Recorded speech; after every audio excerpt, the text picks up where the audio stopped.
बौद्ध धर्म के संस्थापक गौतम बुद्ध थे। इन्हें एशिया का ज्योतिपुंज लाइट ऑफ एशिया कहा जाता है। गौतम बुद्ध का जन्म 563 ईसा पूर्व में कपिलवस्तु के लुम्बिनी नामक स्थान पर हुआ था। इनके पिता सूर्योधन शाक्यगण के मुखिया थे। इनकी माता माया देवी की मृत्यु इनके जन्म के 7वें दिन ही हो गई थी। इनका लालन पालन सौतेली माँ प्रजापति गौतमी ने किया था। इनके बचपन का नाम सिद्धार्थ था। गौतम बुद्ध का विवाह 16 वर्ष की आयु में यशोधरा के साथ हुआ था। इनके पुत्र का नाम राहुल था। सिद्धार्थ जब कपिलवस्तु की सैर पर निकले तो उन्होंने निम्न 4 दृश्य को क्रमशः देखा। पहला बूढ़ा व्यक्ति, दूसरा एक बीमार व्यक्ति, तीसरा शव एवं एक सन्यासी। सांसारिक समस्याओं से व्यवस्थित होकर सिद्धार्थ ने 29 वर्ष की अवस्था में गृह त्याग किया, जिन्हें बौद्ध धर्म में महाभिनिष्क्रमण कहा जाता है। गृह त्याग करने के बाद सिद्धार्थ बुद्ध ने वैशाली के अलार्म कलाम से सांख्य दर्शन की शिक्षा ग्रहण की। अलार्म कलाम सिद्धार्थ के प्रथम गुरु हुए, जिससे उन्होंने शून्य का ज्ञान प्राप्त किया। अलार्म कलाम के बाद सिद्धार्थ ने राजगीर के रुद्रा दामनपुत्र से शिक्षा ग्रहण की, जिनसे उन्होंने योग का ज्ञान प्राप्त किया।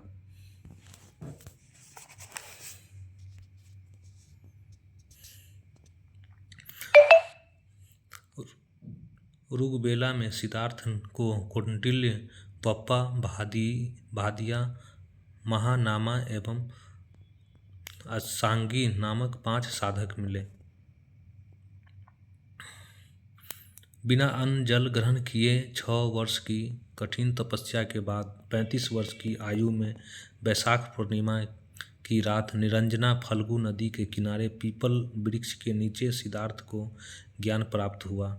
ज्ञान प्राप्ति के बाद सिद्धार्थ बुद्ध के नाम से जाने गए। वह स्थान बोध गया कहलाया। बुद्ध ने अपना प्रथम उपदेश सारनाथ ऋषिपत्तनम में दिया, जिसे बौद्ध धर्म में धर्मचक्र प्रवर्तन कहा गया है।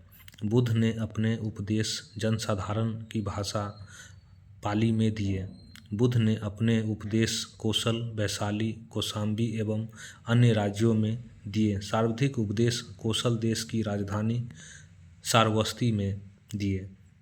इनके प्रमुख अनुयायी थे बिंबिसार, प्रसेनजित व उदयन। बुद्ध की मृत्यु 80 वर्ष की अवस्था में 483 ईसा पूर्व में कुशीनार, देवरिया, उत्तर प्रदेश में चुंद द्वारा अर्पित भोजन करने के बाद हो गई थी, जिसे बौद्ध धर्म में महापरिनिर्वाण कहा गया है। मल्लू ने अत्यंत सम्मानपूर्वक बुद्ध का अंत्येष्टि संस्कार किया। एक अनुश्रुति के अनुसार बुद्ध के मृत्यु के बाद बुद्ध के शरीर के अवशेषों को 8 भाग में बांटकर उन पर 8 स्तूपों का निर्माण कराया गया।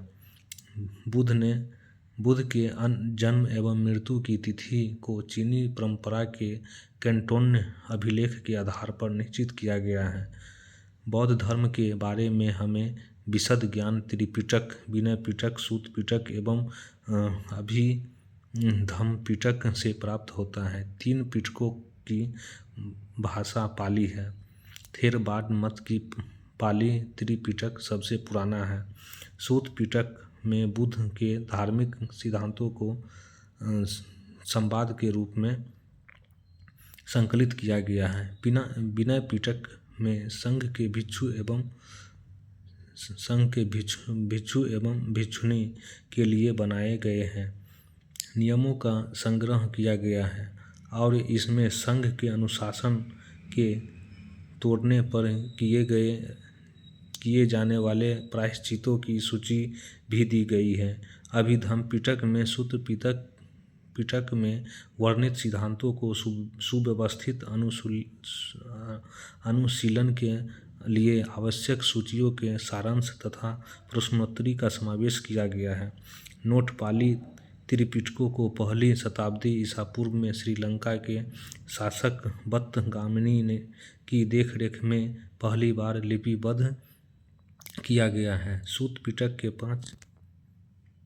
पिटक के 5 निकाय हैं: दीघ, मध्यम, संयुक्त, अंगुत्तर और खुद्दक। बुद्ध के पूर्व जन्मों से जुड़ी जातक कथाएं खुद्दम निकाय की 15 पुस्तकों में से एक है। खुद्दम निकाय में धम्म पद नैतिक उपदेशों का पदात्मक संकलन है। थेर गाथा बौद्ध भिक्षुओं